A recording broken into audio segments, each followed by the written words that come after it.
everybody.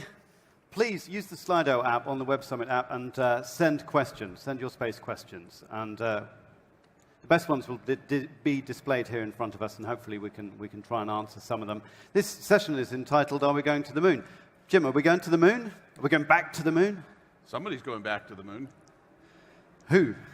Well, sorry, here, malfunction.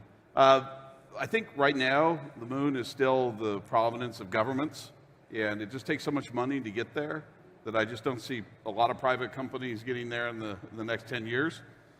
So we'll see if even NASA or ESA or some of these agencies can actually make it, because even for them it's a lot of money. Would there be a commercial interest in actually going to the moon anyway, do you think?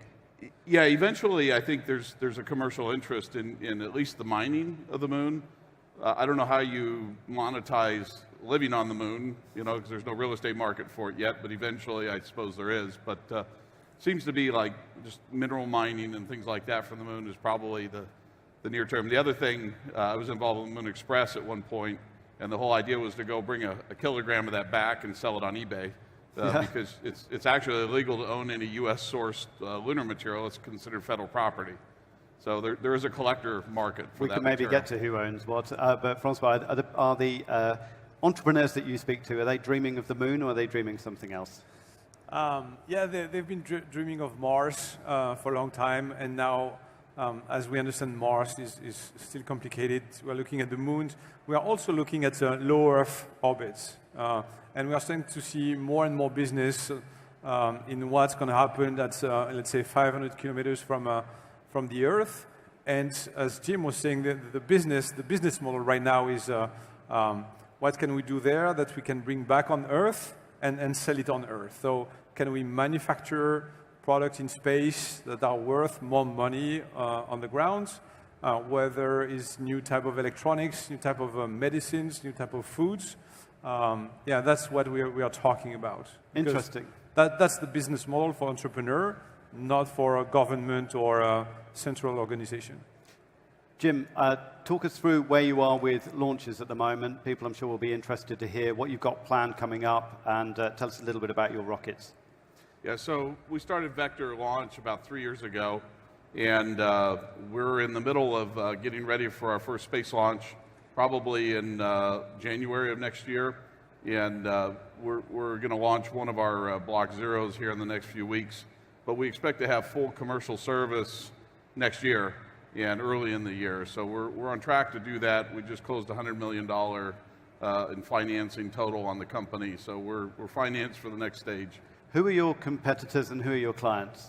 So I actually consider competitors to be the rideshare. That is, where you put a lot of these small satellites on a big rocket like SpaceX or the Indian rockets. And we have some others in the business that are same size as us, like Rocket Lab out of New Zealand. And then there's another company that they run under a stealth mode, but I'll tell you their name, Astra, that's out of Oakland, that is probably in a near capacity as us. What would set a Vector rocket apart from those? How do you differentiate yourself in this market? So we're different because we're building what we think is the smallest viable technical rocket. It's technically the most viable small one, and it's also economically the smallest viable rocket, so that we can get the numbers up, which that production gets actually our cost down and the reliability up. So we're going to produce them like we do cars. In fact, I had an automotive engineering company prior to Vector, and we merged that company into Vector when we started. So we've got a lot of automotive DNA in the company already. So imagine I want to launch a satellite. How big can my satellite be, and how much am I going to have to pay to get it into a low Earth orbit? So we launch satellites all the way from, well, even smaller than a 1U. There's a company, Alba Orbital, out of the UK that's got them that are about this big, all the way to something that's the size of a laser printer, and even bigger. We've got a bigger rocket. How much? So, all the way from 0 to our bigger rocket will take about 200 kilos to orbit. And how much would we pay for that? So the small rocket's $1.5 million for about 65 kilos, and it's about $4 million for the 200. Give everybody a bit of a context how that compares to, it sounds like a lot of money, but how much it actually compares to a launch on a rocket you might be able to use in Europe. If you went to Arianespace and you wanted to go on a Vega launcher, how much would you pay for that? So I'm not familiar with what Vega is charging this year, but it's in the vicinity of $30 to $40 million That's what I'm a thinking. launch. Yeah, exactly. It's that much. The Ariane 5 has got to be $200 to $300 million a launch, and then if you go over to the U.S., SpaceX and the Falcon 9 is about $70 or $80 million a launch. So you want to be the kind of, dare I say it, the cheap rocket guys, inexpensive perhaps. Well, it's actually about creating a market space for more customers. So a lot of these startups can't afford a $100 million rocket, but they can't afford a $1.5 million rocket. And because the price of their satellites is coming down, there's a thing I call a cost impedance match. The price of the rocket always wants to be about the price of the payload that you launch it on. So we're trying to design for that market that actually allows these people then to launch on a more frequent basis, because it turns out time's the more expensive element in any startup. And so that's the thing that I saw, was the market really needed something that was more timely than launching once a year 100 satellites at a time. François, is there really a market for this, or are you kind of just dreaming and they're a bunch of dreamers rather than kind of reality? Is there really a market for the kind of launches he's talking about? There's a huge market, and what I say is we are really at the beginning. That market started with Planet Lab and maybe Skybox, trying to reduce the size of the satellites. We are seeing more and more startups entering into that constellation market, whether it's a couple of 100 grams to do IoT from space, to a couple of 100 kilograms to do either space communication or space observations. And we have not understand right now what's the total potential. We are still early phase. We don't know what a rocket like Vector will be able to create opportunity. Or we know, but I'm sure that once they will be launching and having their first client, there will be much more startups willing to develop these. Is there a particular sector? I mean, I'm thinking about internet access from space, etc. That might kind of break things open. There's a lot of projects there, aren't there? I mean, is there a particular sector you think is the one that's going to really be the growth driver for Vector, for example? There's two markets: communication and observation. Yeah. At some point, communication will be the much biggest one, because that's currently how it is. Observation was the first one because it was easier to disrupt. But these two markets will be the main one for the small launchers. The space is relatively conservative business. I mean, they build on what they've done before, and they advance slowly. You talk about kind of disrupting things. To what extent is the space business kind of ready for disruptive innovation in a way that people have done that in other industries?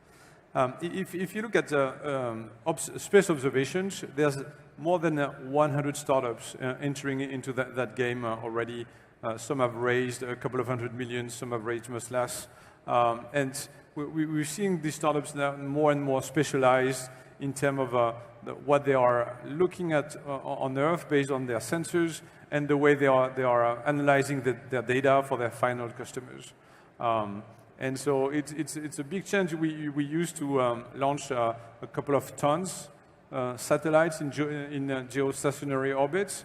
Now it's much more flexible. You can have revisit in an hour for much cheaper price of a picture. So it changed everything. I'm going to have to take some of these questions we've got coming up here, which are interesting. When do you think space technology will stop being considered or labeled as kind of military technology, Jim? It still is, isn't it? Well, especially launch technology. But if you look, all satellites used to be considered military technology by the U.S., but now CubeSats are not, because they're becoming kind of like telephones. So telephones and communication equipment at some point was militarily sensitive. It's ludicrous to think of it as it is now. But I think rockets, for the most part, because they can always deliver weapons on target, will always be considered a military system, unfortunately. François, what's your view on that? I think in the US, it's still ITAR related. And a lot of your startups are military related? Most of the US that are dealing in space are at some point regulated by the DoD. Yes, in one way or another, it's considered ITAR, and so only US citizens can have access. whether they are regulating it through frequencies or through other ways. So kind of the answer to that question is there isn't any particular future outlook where that stops being the case. The military link's going to stay, you think? Yeah. This is an interesting one. Thank you, Anonymous, who got 4 votes on Slido. What changes are required on the education system to prepare society to be a space civilization? What do you think people should be learning about if they want to work in the space business? You're saying the space business is going to grow really quickly. What should they be learning to do? Should they be training to be rocket engineers or something else? So my view of this is people have to learn to become more self-sufficient, more self-starting in order to make this happen. Because when I was young, I always waited for NASA to do something, and that's been what's happened in new spaces. We all get tired of the government waiting for them to make something happen. If we want to make commerce in space, let's go do it. If we want to make... But what do they need to learn to do that?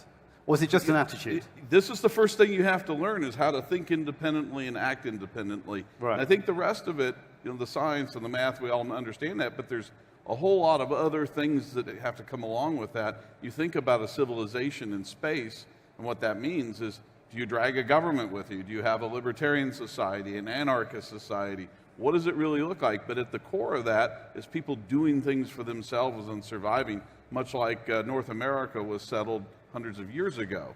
I'm wondering, as a Frenchman who lives in America, how much you share this kind of very American view of kind of entrepreneurialism and the kind of far west. Is that what the space is?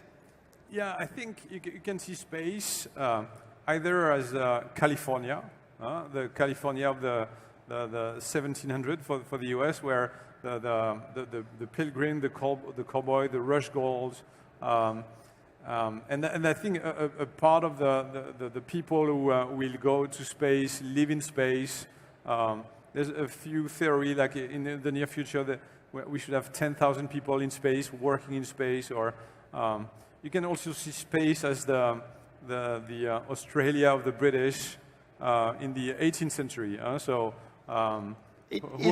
Is it some land to be grabbed and to be owned, or shouldn't it be kind of shared publicly and not actually be a domain for people to go and make a quick buck?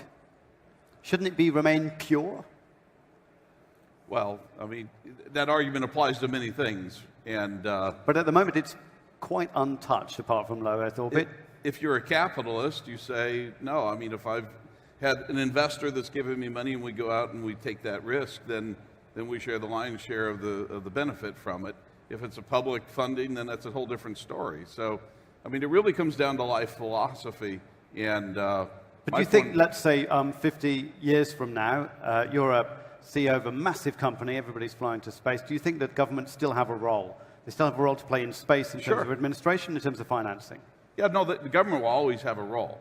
So the question is, what is that appropriate role? It's gone from in the 50s, where NASA or any space agency made everything, they did everything, to now they're outsourcing most of that stuff. I mean, NASA, some of the people would build iPhones if they could, but it doesn't make sense to build them. It makes sense to buy them. So that line between what private industry does and what government does is shifting all the time, as it should. Do you see it fundamentally being reduced, though, the role of government in particularly low Earth orbit? Right. Do you think that's the case also? Yeah, definitely. I think at some point, space will be private. You will own an asteroid, you will own a piece of space, and you will do your business. You will send your own space stations, you will build your own manufacturing plant in space, and that will So the fundamental concept of property continues to apply in your vision of how space exploration should develop, and including Mars and the Moon. I'm sure if a private company goes to Mars first, they will want to own some rights in the place they're going to land. They will want to own the soil and have some property around that. So I don't believe it's going to stay free or pure. It's going to become private. We had a good question about space waste. 30,000 large pieces of space junk up there, millions of small pieces of space junk, and you want to send more rockets up there. What are you going to do about getting them back down safely? Well, and more satellites too. No, it's a great question. I get asked it a lot. And if you go above about 500 kilometers in orbit, that's where orbital lifetime of almost any object is 100 years or so in some cases. And if you create a lot of debris there, it stays there, and it's a problem to deal with. This is why I'm against this whole notion of Space Force in the United States, because it's creating the notion of warfare, which creates more debris. Vector actually is an answer to this, because most of our clients are going to want to launch into the lower orbits where the atmosphere drags it back in, and it's automatic cleanup of the orbit. So they'll have a kind of programmed end of life, and they'll end up in that kind of space kind of garbage patch in the South Pacific, will they? Right now, at least in the United States, there's a requirement, if your lifetime's over 20 years orbital, you have to deorbit it before the end of life. Not everybody does that, not everything works out that way, but if you're below about 500 kilometers, it happens automatically.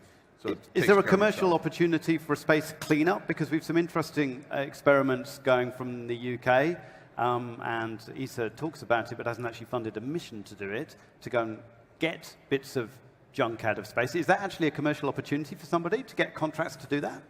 So right now, again, there's been a couple of startups on cleaning, but there's no business model. No one wants to pay. As there's going to be more and more regulation to deorbit your own satellites. But there's plenty of junk up there already that nobody's going to want to go and clean up, because they're not even going to claim it was theirs even. For me, most of the junk in space has been created by the Russian blowing their own satellites. Yes, and the Chinese also. Otherwise, we are not talking about debris, because when you look at the size of space and the number of satellites that we launch, there are still not many. But there are orbital pathways which are problematic because of space junk. Yeah, but there's so much space. But you don't think that necessarily, if a space agency or government decide to say, okay, we're going to start cleaning this up and giving contracts, that could become a business? You're not sure? The thing is, with cheaper rockets, it's going to be much cheaper to send vehicle to clean this type of debris.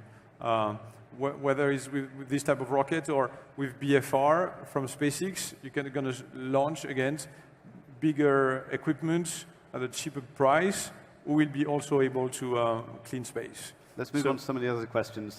Jim, there's a question about, can your rockets be used again like the SpaceX ones? Yeah, so our rockets are actually inherent reusable, because one of the companies we bought early on, Garvey Space, he was cheap and he had to learn how to reuse these rockets over and over. So the basic technology is reusable. Right now, our cost of building the rockets is so much cheaper than recovering them. We have an economic issue. So we know that down the road, we'll probably recover them out of an ecological concern more than a real cost concern. Is it, to your mind, though, the right way forward, the reusability track that SpaceX has taken, or is it actually better to build them in the way that you're talking about, with like a car, and not in fact reusing them, but just driving down the cost? How do you see it panning out? Yeah, so it's a little different for us on the cost basis. So it's a lot like cars, where when you're done, they go to a junkyard, they get recycled. And where, the SpaceX rocket's a little bit more like a Lamborghini that rarely gets recycled.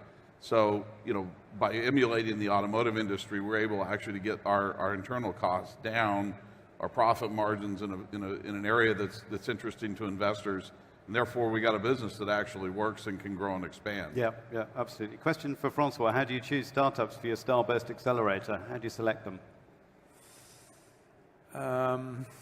Yeah, so we have a couple of criteria, and it's around, of course, the technology and their IP and how they differentiate from the others, but it's a lot also related to the team. The ability of the CEO to share an aggressive visions and to have some enough ambition, so they will be able to raise money along the road. Okay, interesting. Yeah. Can people doorstep you here and attempt to pitch their startup to you? Sorry, what? When you come down here and we start walking around, can people come along and pitch their startup to you? Yeah, of course, all the time. Okay. Yeah. You've seen what it looks like. You better watch out.